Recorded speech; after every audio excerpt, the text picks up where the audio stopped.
halkani waa shabakada caalamiga ah ee Ogaadeen Today oo aad ka daawanaysaan mudaharaadkii ballaarnaa ee maanta ay jaaliyadda Soomaalida Ogaadeen ee dalka Koonfur Afrika ay soo qaban qaabisay halkaas ay isugu yimaadeen jaaliyado fara badan mucaarad fara badan oo ka soo horjeeda xukuumadda EPRDF Ethiopian People Democratic Revolutionary Front oo lagaga soo horjeedo si ay xukuumadda uga degi lahayd haddaba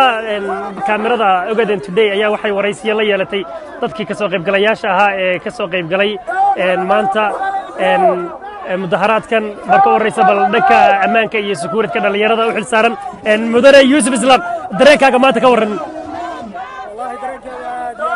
aad u fiican yahay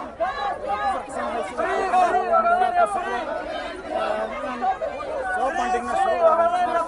shucuurtanada shacabka waaweynaya ee gumaysiga madowkoosta codka lahayn inaan shucuurtanada kusoo bandhigno wadan shirayaan baarlamaanka aad iyo aad baan u faraxsanahay yaa ka soo qayb galay mudaharaadkan maanta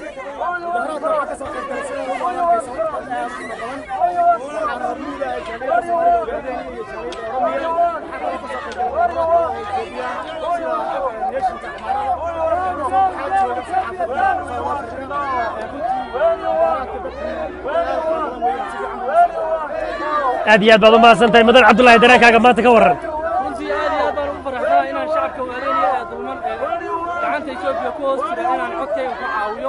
halkan waxaan u joognaa inaan shacabka Ogaadeen ee hadli karin inaan matalo aad iyo aad dareenkayga u kacsan yahay dadku waa aragtaa tiradiisa waa dad malaasay ka yimid meel kala duwan oo codkooda inay ku caawiyaan raba shacabka Ogaadeen meesha waxaa ku shiraysan madaxda Afrika sidaa daraadeed waxaan ogaysinaynaa madaxda Afrika in ay Itoobiya regime tahay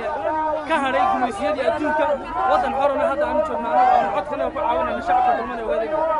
aad iyo aad baad u mahadsantahay anigana waa Mukhtaar bal maanta ka waran mudaharaadka waan ku jeedaa saaka waad kacsan tahay qof mashruuc gooniya ka muuqata bal xaaladda ka waran dareenkaaga mudaharaadkan maxaad maanta meesha u timid waad mahadsantahay wariye Cabdiraxmaan dareenkaygu wallahi ma soo koobi karo shucuurtayda aad bay u kacsan tahay inaan ku taageerayo sidaad ogtahay qofka bini'aadanka waxyaalaha dumar